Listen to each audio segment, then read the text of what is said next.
ini tuh saya sedang ngikutin pembatik Pak, ikut kayak sejenis pelatihan pembatik tingkat nasional. Nah, alhamdulillahnya saya sekarang sudah ada di level puncak, level 4 Pak, 30 besar se-DIY. Nah, kebetulan di level 3 kemarin itu saya diminta untuk membuat media pembelajaran interaktif. Nah, saya ingat nih ketika PPG dulu kan jenengan ngajarin saya pakai augmented reality. Nah, augmented reality itu saya masukkan di MPI saya. Jadi saya tempelkan Pak. Nah, saya pengen mendapatkan review dari jenengan, kasih saran untuk MPI saya Pak. Mohon maaf. Terputus jaringannya. Informasi yang dia tidak butuhkan, yaitu objek ini dan objek ini. Nah, ini mungkin salah satu PR Ibu ke depannya jika ini mau dikembangkan kembali, mungkin bisa menggunakan akun yang pro dan sebagainya. Kalau yang ini baru perkenalan medianya Pak. Iya. Oke, bagus. Nah, ini berarti artinya memang ada settingan di situ sehingga untuk perkenalan tidak perlu ada recall atau callback ke menu sebelumnya. Oke, namanya desain. Silakan Ibu pahami, yang penting ada filosofi yang diacu atau yang digunakan. Bagi saya ini ada sedikit miss di sini, yaitu ada beberapa objek yang kurang detail, kayak daun ini dan ini itu masih kurang detail. Artinya Ibu masih punya peluang untuk sangat mempertajam gambar ini, karena teks ini dan ini sudah sangat bagus, sehingga ini menjadi ketimpangan yang menurut saya agak mengganggu di mata saya. Jadi PR kedepannya kalau ini mau ditingkatkan akan lebih bagus dan meningkatkan kualitas medianya lebih bagus lagi. Selebihnya sudah saya utak-atik, ternyata media ini memang luar biasa, bagus sekali. Saya tidak ada komen yang terlalu berlebihan karena memang sudah sangat didesain dengan luar biasa. Dan yang saya apresiasi lagi adalah media ini sepertinya sudah mampu diimplementasikan bagi preferensi belajar siswa yang beraneka ragam. Artinya jika anak itu adalah seorang kinestetik, maka klik ini menjadi salah satu sarana mereka untuk belajar. Bagi anak-anak yang auditori, ya sudah ada media-media yang berbasis audio di sini.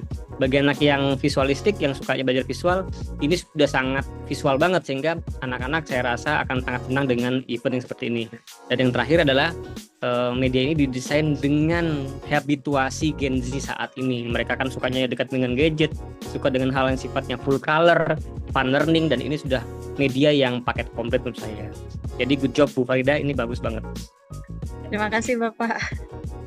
Ini karena di level 4 ini kebetulan tugas saya adalah selain men-sharingkan atau membagikan implementasi pembelajaran saya pakai MPI, mungkin kalau berkenan Pak, mungkin ini bisa saya bagikan kepada mahasiswa Bapak kalau misalkan ada waktu gitu Pak. Oke, baik.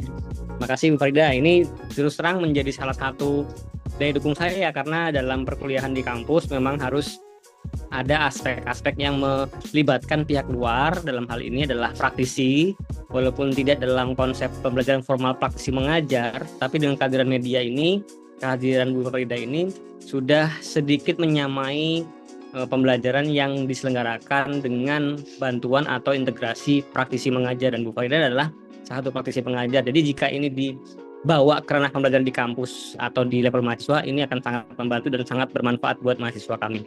Iya, harapannya juga nanti kita berbagi pengalaman bagaimana kondisi sekolah sebenarnya, bagaimana guru itu harus membuat media itu kan ada tahapan-tahapannya, ada apa yang perlu dipertimbangkan seperti itu.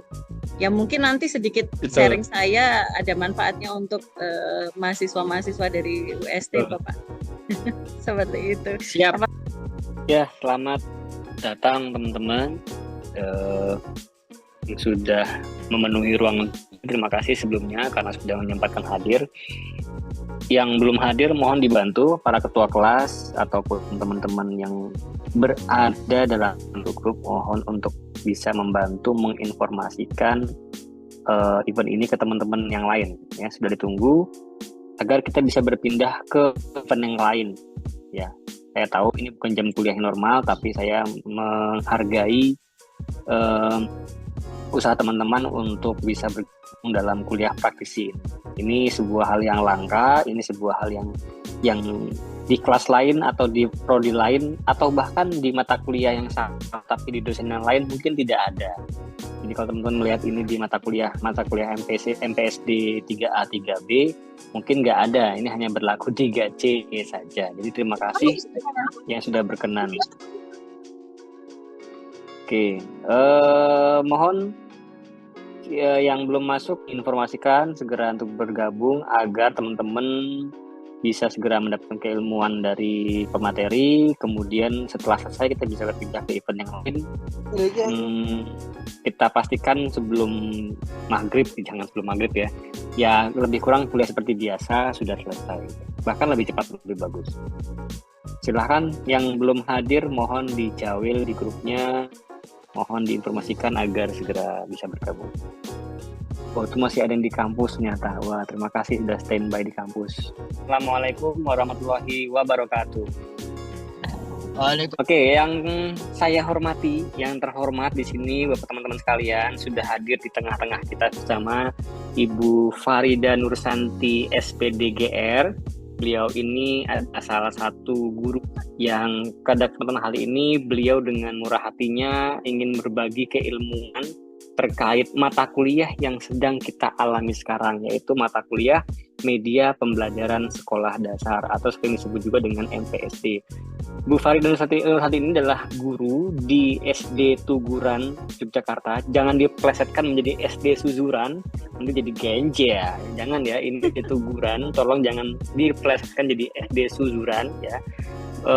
Beliau ini adalah ASN, teman-teman. Jadi bukan guru honorer, bukan guru yang bukan. Beliau ini sudah ASN. Berarti kalau ASN sangat terpercaya atau sudah sangat valid keilmuannya. Dan yang gak kalah pentingnya juga beliau adalah guru yang sudah tervalidasi karena sudah melalui tahapan PPG dalam jabatan beberapa tahun lalu. Dan saat ini beliau sudah masuk level 4 pembatik. Ya, ini adalah salah satu event internasional di mana nanti ketika lolos sampai level akhir, beliau ini akan dianugerahkan sebagai duta batik alias guru yang sangat intens menggunakan teknologi informasi dan komunikasi dalam proses pembelajaran. Dan di DIY beliau ini salah satu guru yang masuk level 4. Tolong tepuk tangan dulu, kalau nggak tepuk tangan kasih emot-emot tertentu yang mengatakan bahwa beliau ini luar biasa. Oke, jawabannya gede banget, itu ada jari yang 11 tuh. Waduh, keren. Ya, Bu Farida ini akan memberikan keilmuan kepada kita secara gratis. Kalau saya yang membagikan harus menunggu setelah UTS. Tapi di sini ada refreshment dari beliau. Beliau akan memberikan semacam poin penting. Yang pertama adalah jadi guru tuh gimana sih? Yang kedua, pentingnya guru memakai media itu bagaimana sih? Yang ketiga, milih media itu gimana? Dan yang terakhir yang gak kalah penting adalah beliau akan mengajak kita sebuah keilmuan yang baru, membuat aplikasi atau membuat media namanya MPI, Media Pembelajaran Interaktif, yang selama ini mungkin orang menggunakan basis authoring tools-nya mungkin PowerPoint, atau mungkin yang kekinian disebut juga dengan Canva. Nah, mungkin kan terlalu jauh atau terlalu biasa ya. Nah, beliau akan mengajarkan kepada kita nama authoring tools-nya disebut dengan Genially. Nah, ini seperti apa Genially ini? Ini ilmu yang bermanfaat kita. Dan ini merupakan salah satu output atau luaran dari produk mata kuliah kita di akhir semester. Jadi monggo yang belum hadir segera hadir, yang sudah hadir mohon disimak, yang nggak paham silahkan tanyakan. Nanti akan saya tagih tugasnya atau produknya di akhir semester dalam bentuk tagihan produk mata kuliah MPSD.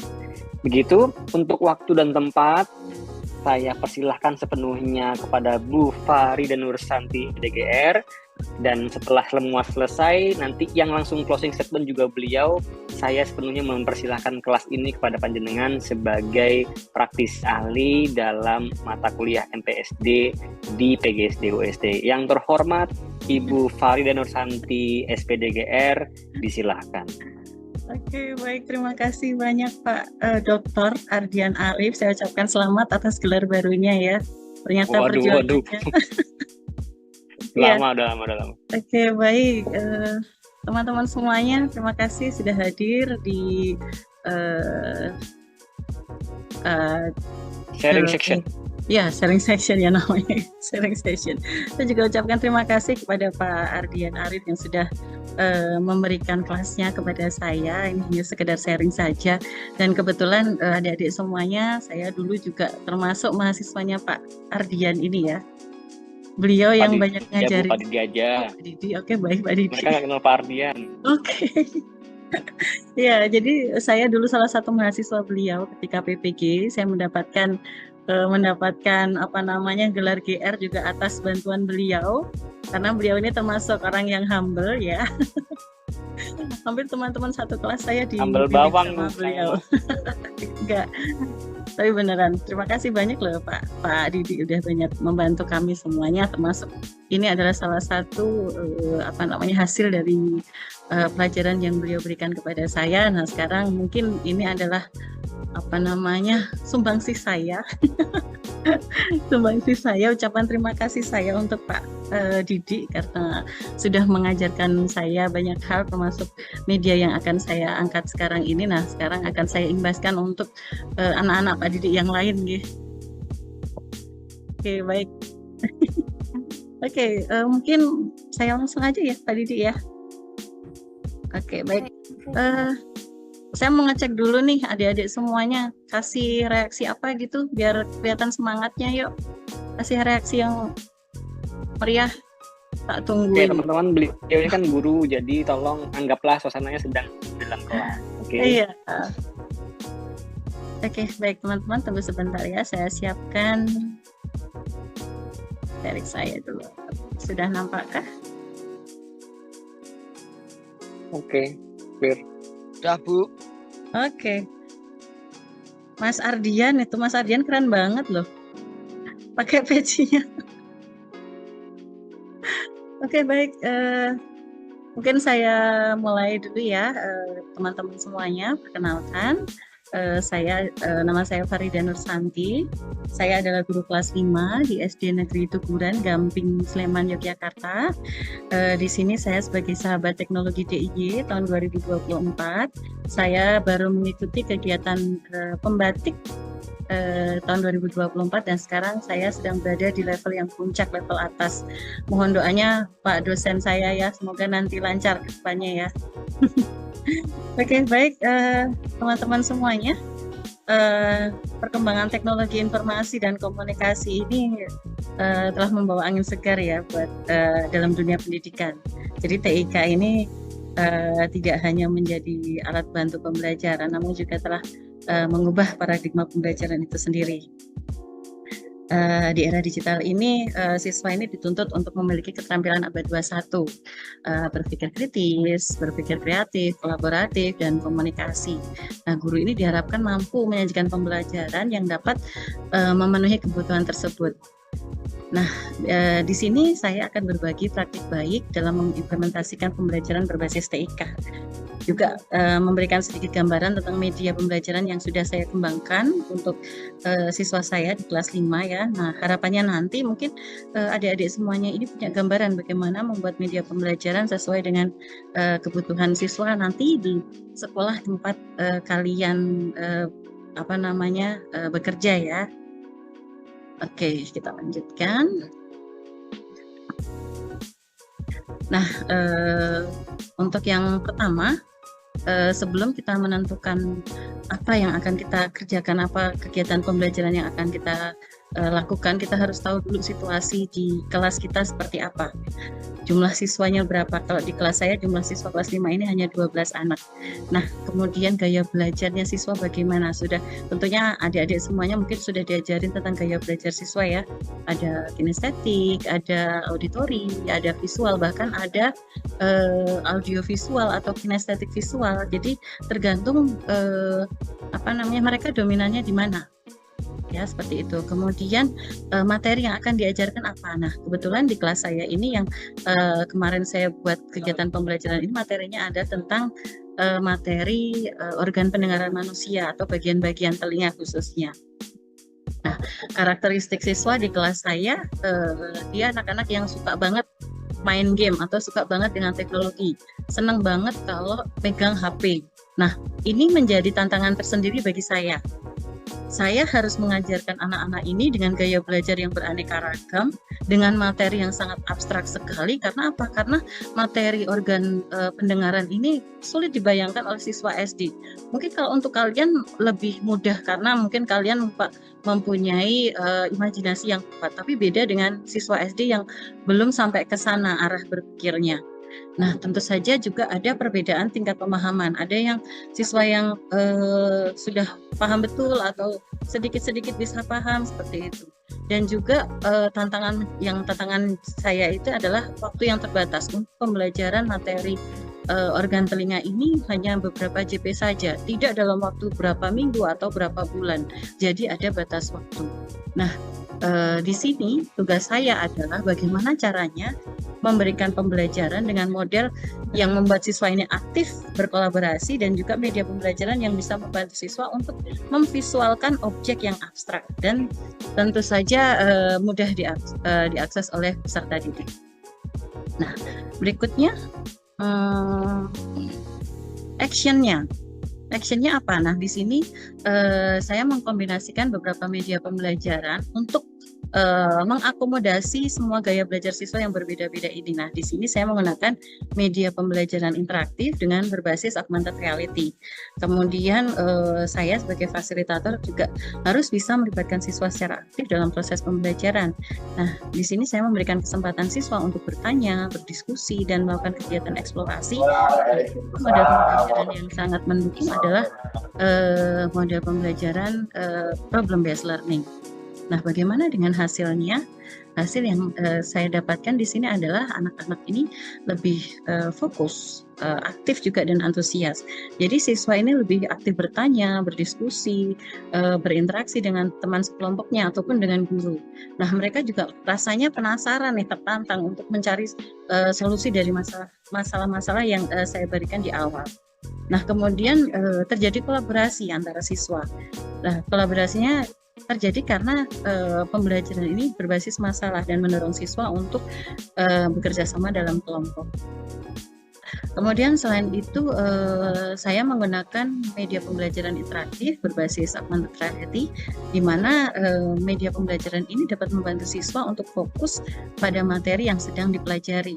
Nah, ada visualisasi yang menarik dan memungkinkan siswa untuk melihat struktur telinga secara 3 dimensi dan ini sangat interaktif sekali bagi digunakan oleh mereka.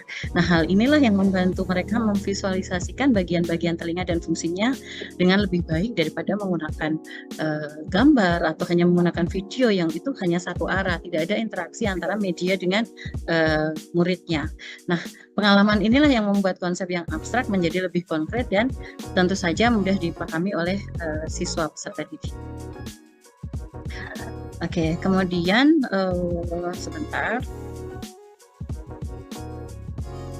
Berikutnya bagaimana sih implementasinya dalam pembelajaran? Nah, di sini saya menggunakan yang pertama pendekatan berdiferensiasi, kemudian menggunakan model problem based learning, kemudian menggunakan media pembelajaran interaktif berbasis augmented reality. Nah, kita akan mengulas satu persatu ya. Untuk yang pertama tentang pendekatan yang berdiferensiasi.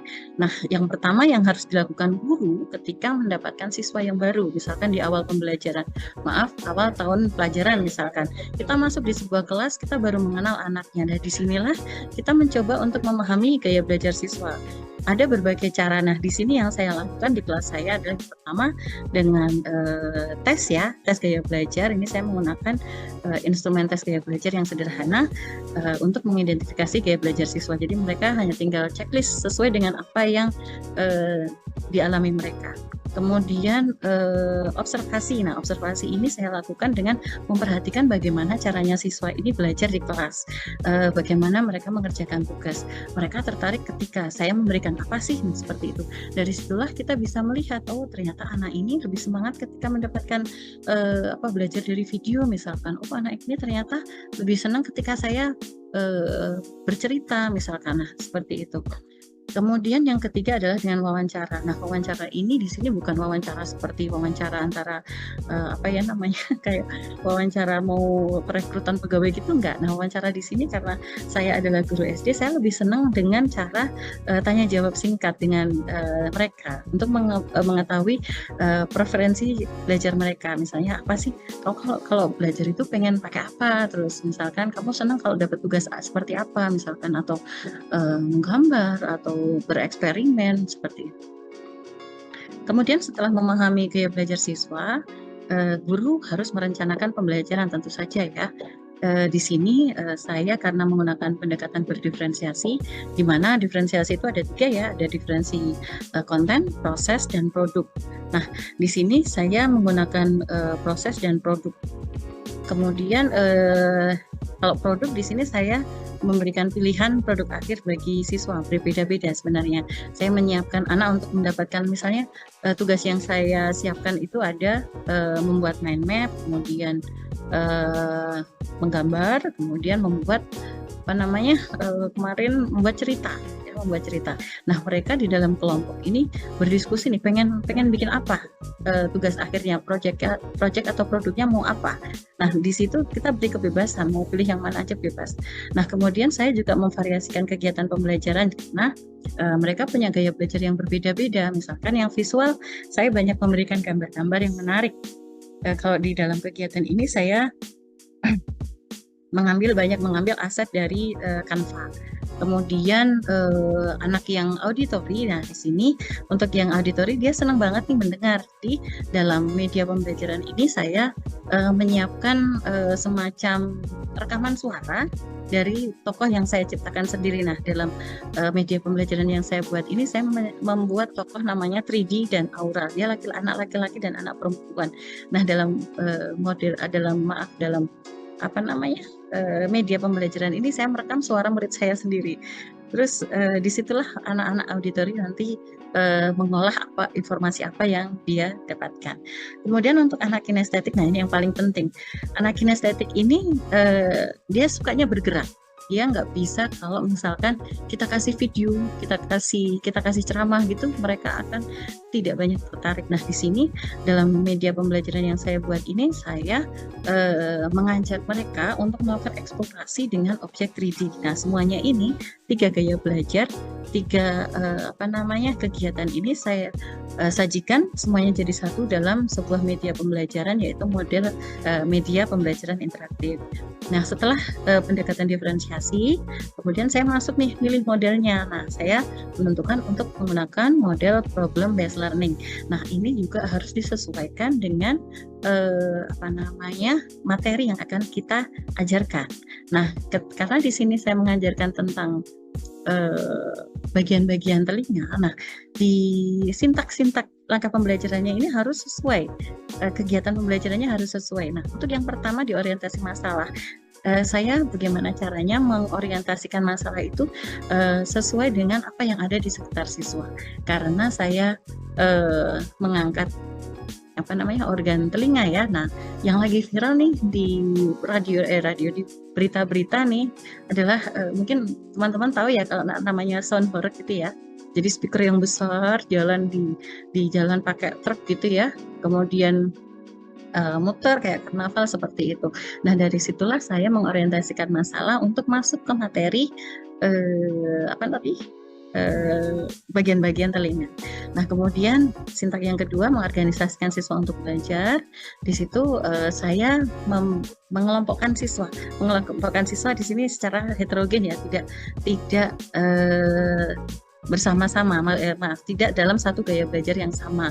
Ini dikarenakan saya menghendaki nih siswa ini bisa saling belajar dengan teman sebayanya, tidak hanya dengan satu gaya belajar yang sama. Karena dalam berdiferensiasi ini memang untuk pengelompokan dianjurkan lebih ke yang tidak homogen, jadi lebih ke heterogen karena ada proses diskusi seperti itu. Kemudian untuk yang ketiga membimbing penyelidikan. Nah, disinilah karena saya menggunakan MPI, di sini peran guru ini hanya sebagai fasilitator saja.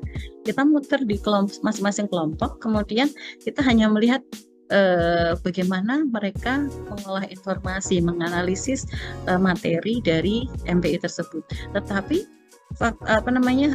kita punya namanya peran yang sangat penting di situ. Kita mengarahkan di situ, tidak kita lepas saja, tetapi kita masuk ke dalam kelompok mereka, bagaimana mereka berdiskusi, mereka diskusinya sampai mana, apakah melenceng dari bahan atau bagaimana ya. Jadi kita masuk ke dalam fungsinya kita sebagai fasilitator. Kemudian berikutnya yang keempat itu mengembangkan dan menyajikan hasil ya. Mengembangkan dan menyajikan hasil ini masuk di kegiatan produk yang akan dihasilkan. Nah, di situ siswa tadi sudah saya beri kebebasan ya, fleksibilitas tugas. Kita beri kebebasan mau pilih yang mana. Nah, kita masih membimbing di kegiatan di Sintak 4 itu. Nah, kemudian nanti ada yang menyajikan hasil. Nah, menyajikan hasil ini kita lakukan dengan cara presentasi. Siswa dalam satu kelompok maju ke depan untuk memperlihatkan hasilnya. Kemudian yang kelima adalah analisis dan evaluasi. Nah, kegiatan di sini kita merangkum kegiatan pembelajarannya seperti apa yang mereka peroleh. Nah, peran guru di sini adalah sebagai moderator. Kita merangkum pembelajaran jangan gurunya, tetapi kita mengajak siswa untuk melakukan kegiatan merangkum apa yang sudah dipelajari. Nah, kemudian yang kelima adalah evaluasi. Nah, evaluasi ini banyak cara ya, apalagi kalau kita menggunakan TIK ini banyak sekali. Kita bisa menggunakan Quizzes, kita menggunakan Google Form, kita bisa menggunakan Kahoot dan lain sebagainya, banyak cara ya. Kemudian media pembelajaran interaktif berbasis augmented reality. Nah, di sini saya mengembangkan media pembelajaran dengan platform Genially. Nah, tentu saja ada dukungannya dari Canva dan ada dukungannya dari Assembler Edu ya. Karena kalau Canva itu asetnya banyak. Lah, kenapa kok kalau ada Canva, kenapa pakai Genially? Karena setiap platform itu mempunyai plus minusnya, mempunyai kelebihannya, mempunyai kekurangannya. Nah, untuk membuat MPI ini Canva agak sedikit ada minusnya, makanya saya menggunakan Genially sebagai alat untuk melakukan finishingnya. Nah, Assembler Edu ini yang sangat penting juga, sama pentingnya karena dari sinilah kita memperoleh aset-aset 3 dimensi dan augmented reality. Nah, disinilah menariknya. Mereka bisa mengeksplorasi bagian-bagian telinga dengan bantuan laptop maupun bantuan smartphone. Oke, kita lanjut ya. Nah, apa itu MPI? Mungkin teman-teman ada yang pernah menggunakan MPI. Mungkin dulu pernah bikin presentasi menggunakan PowerPoint misalkan. Nah, sebenarnya tidak jauh berbeda dengan itu. Hanya saja kalau PowerPoint mungkin asetnya yang tidak banyak sebanyak yang ada di Canva ya. Tapi kalau sekarang yang lebih in itu adalah kayak Genially atau namanya kok saya lupa ya. Saya lupa ya. Oke, kita masuk ke media pembelajaran interaktif itu apa? Nah, MPI atau media pembelajaran interaktif ini adalah alat bantu pembelajaran yang memungkinkan adanya interaksi aktif antara siswa dengan materi pembelajaran. Nah, sederhananya MPI ini adalah media yang tidak hanya menyajikan informasi secara pasif, tapi juga mengajak siswa untuk terlibat langsung dalam proses pembelajaran. Nah, ada nih karakteristiknya MPI itu. Yang pertama, dua arah. Dua arah itu yang seperti apa? Ada komunikasi timbal balik antara siswa dan media. Siswa ini tidak hanya menerima informasi saja, tapi juga memberikan respon, ya, atau melakukan tindakan tertentu. Kemudian yang kedua itu menarik. Menariknya apa? Desainnya ini menarik dan menyenangkan, sehingga siswa tidak mudah bosan. Nah, ini kembali lagi kepada guru dalam menyusun atau mendesain MPI sesuai dengan karakteristik siswa yang diajar. Nah, kalau SD itu mereka banyak yang seperti kartun atau berwarna-warni seperti itu. Tapi beda lagi nanti ketika adik-adik semuanya ini mungkin ya mengajar SMP atau SMA. Tapi saya rasa ini anak 3 SD, jadi yang diajar mungkin SD ya. Jadi memang harus memberikan desain MPI itu yang menarik. Nah, kemudian yang ketiga ini adalah fleksibel. Fleksibel itu yang seperti apa sih? Nah, fleksibel ini media pembelajaran ini bisa disesuaikan ya, sesuai dengan kebutuhan dan gaya belajar peserta didik. mau menampilkan yang auditory juga bisa, atau yang visual juga biar audiovisual juga bisa, atau ketiga-tiganya dimasukkan dalam satu MPI ini juga bisa. Kemudian yang keempat adalah interaktif. Nah, interaktif ini di sini siswa ini bisa berinteraksi dengan media melalui berbagai cara seperti ngeklik atau menyeret atau bisa mengetik atau berbicara seperti itu. Jadi di sini saya tampilkan juga media pembelajaran yang sudah saya buat. Nah, di sini ini adalah 3D dan ini adalah aural. Ya, mereka adalah dua tokoh yang saya buat. Nah, mereka ini akan mengajak murid-murid untuk mengeksplorasi bagian-bagian telinga. Seperti itu.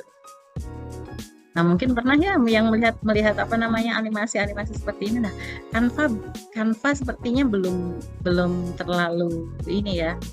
Belum terlalu apa namanya memberikan animasi ketika kita sorot mouse-nya nanti akan tampak gitu ya.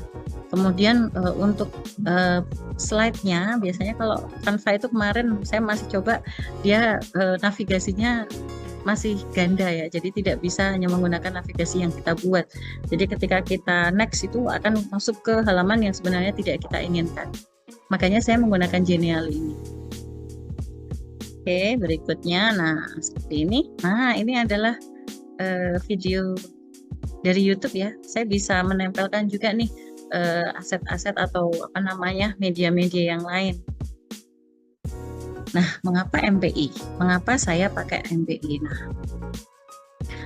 banyak sekali manfaatnya ketika guru membuat media pembelajaran interaktif. Yang pertama, adanya peningkatan minat dan keterlibatan siswa. Ya, jadi media interaktif ini menarik dan inovatif sehingga dapat membuat pembelajaran ini lebih menyenangkan dan tentu saja siswa jadi lebih pengen mencoba ya.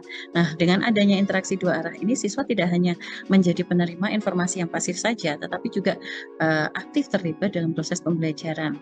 Nah, mereka juga dapat berpartisipasi dalam menggali informasi dengan cara berdiskusi atau bermain kuis ya yang disediakan dalam media interaktif. Kemudian juga mempermudah pemahaman konsep. Nah, media interaktif ini dapat memfasilitasi semua gaya belajar siswa karena menyajikan materi pembelajaran ini secara visual bisa, audio bisa, bahkan dalam bentuk simulasi pun bisa. Nah, hal ini memungkinkan siswa untuk bisa melihat, bisa mendengar, atau mengalami langsung konsep yang sedang dipelajari. Nah, sehingga pemahaman mereka menjadi lebih mendalam dan bermakna ya dibanding dengan media pembelajaran yang hanya satu arah saja. Berikutnya, meningkatkan efisiensi pembelajaran. Media interaktif ini dapat menghemat waktu dan tenaga guru dalam menyampaikan materi. Jadi, dalam kegiatan pembelajaran ini mereka banyak terlibat menggunakan media pembelajaran, sedangkan guru mengamati, memfasilitasi seperti itu. Nah, selain itu siswa juga dapat belajar secara mandiri di luar jam sekolah ya dengan menggunakan media ini yang telah disediakan. Jadi media ini tidak hanya digunakan di sekolah saja, kita bisa kirim link kok untuk mereka belajar di rumah atau dijadikan tugas gitu ya. Jadi bisa dijadikan PR seperti itu. Anak bisa mengakses media ini dengan smartphone mereka. Kemudian yang keenam yaitu menyiapkan siswa untuk menghadapi era digital tentu saja. Karena di era digital saat ini kemampuan menggunakan teknologi ini sangat penting sekali ya. Dengan membuat media pembelajaran interaktif ini, guru dapat mempersiapkan siswa untuk menghadapi tantangan di masa depan tentu saja. Baik, berikutnya. Nah, inilah gambar 3 dimensi yang saya buat. Jadi mereka bisa membolak-balik, kemudian mengeklik bagian yang ingin dia cari tahu, misalkan bagian gendang telinga fungsinya apa, kemudian koklea fungsinya apa, seperti itu. Kalau anak-anak melihat dari gambar itu, mereka pemahamannya tidak sedalam ketika mereka menggunakan augmented reality ini atau media yang berbasis 3D ini. Ya, seperti itu. Nah, di sini juga ada kuisnya. Kita bisa sediakan kuis. Nah, kuis ini di Genially kita tinggal bisa tinggal klik, kita masukkan soalnya, kuncinya apa, itu bisa. Atau kita bisa juga menempel ya. Kalau kita punya quizzes, kita embed kodenya, tinggal kita salin di Gmail, dia akan langsung tertempel di situ. Jadi ketika anak membuka media pembelajaran ini, memilih quiz misalkan, nanti mereka bisa langsung mengerjakan quizzes langsung di media pembelajaran interaktif. Nah, hasil nyatanya yang saya rasakan, tentu saja ada peningkatan minat dan keterlibatan siswa. Tidak ada lagi siswa yang lari ke sana ke sini, ya. Jadi mereka fokus dengan gadgetnya.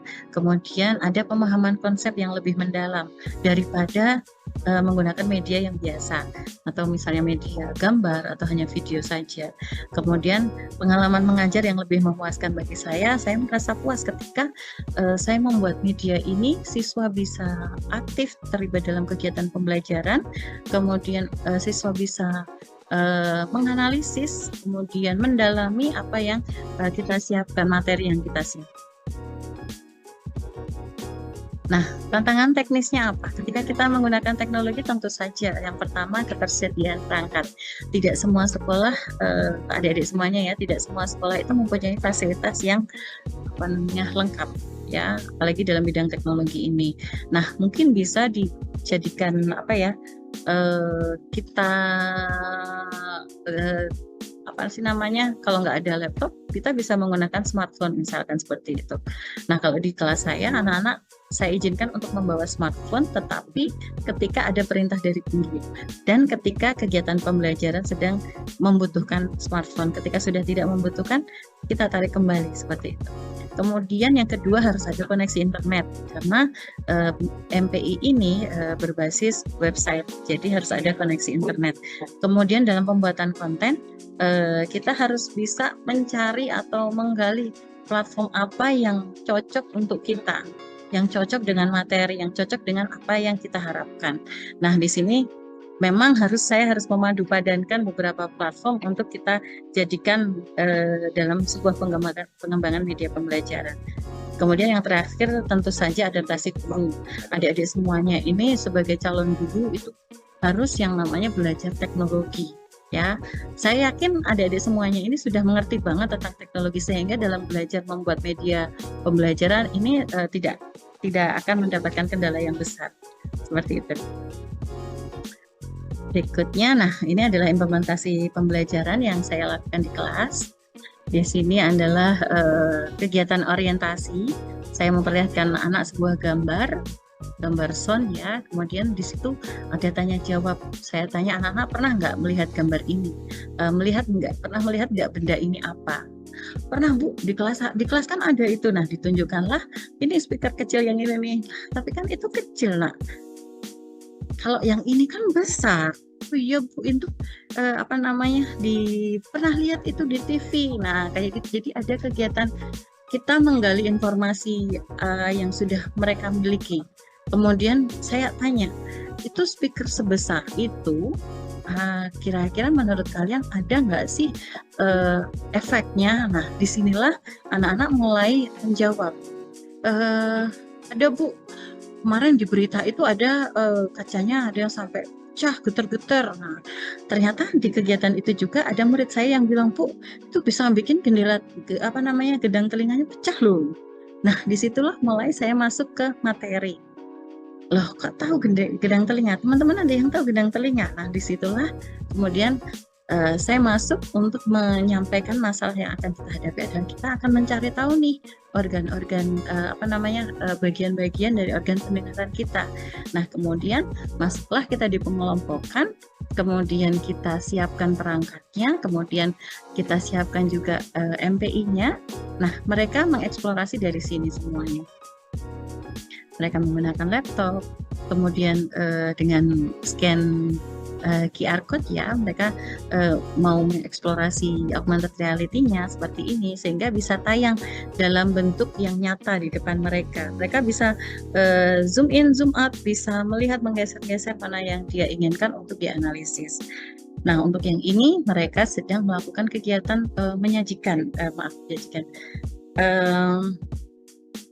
mengerjakan produk yang akan mereka kerjakan. Nah, kalau yang kelompok ini mereka memilih untuk menggambar, ya. Kemudian yang ini juga milih untuk menggambar. Nah, yang ini anak-anak ini dia membuat cerita. Nggak ada yang milih untuk apa ya namanya membuat mind map, itu nggak ada yang mau, karena mereka nggak tahu kenapa dengan gaya belajar mereka yang berbeda-beda, mereka cenderung memilih apa yang mereka sukai untuk dikerjakan. Nah, diferensiasinya di sini kita hargai anak, kita memerdekakan mereka untuk memilih output apa yang akan mereka inginkan, keluaran apa yang akan mereka inginkan. Nah, ini adalah kegiatan presentasinya. Oke, kemudian ini adalah kegiatan evaluasinya. Saya menyiapkan evaluasi dengan menggunakan quizzes. Saya memanfaatkan smartphone mereka untuk mengerjakan quizzes secara live. Nah, nanti hasilnya di sinilah saya berikan reward untuk mereka bagi anak-anak yang ada partisipasi aktif, kemudian mengerjakan quizzes dengan baik, dengan skor yang baik. Nah, kemudian yang ini saya mengajak siswa untuk menempelkan hasil karyanya sebagai bentuk apresiasi. Nah, ini adalah kegiatan.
Ya, teman-teman, mungkin cuma itu saja dari saya implementasi kegiatan pembelajaran. Mungkin ada yang mau ditanyakan?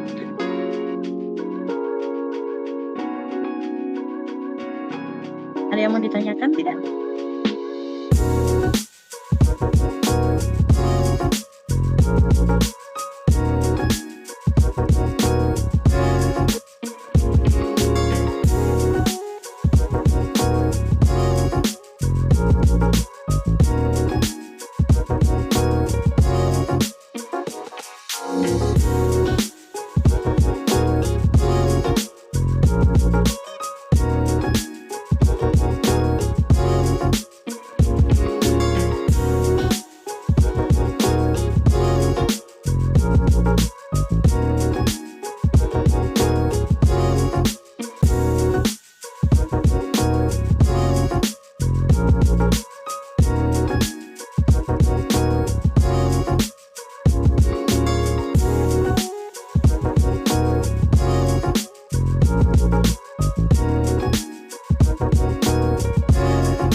Kalau saya stop screen dulu. Saya membuatnya cukup ini ya.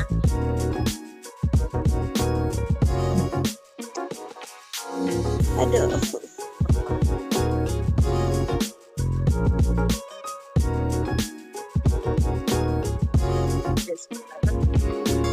Nah, di sini saya membuatnya pakai Canva semuanya ya.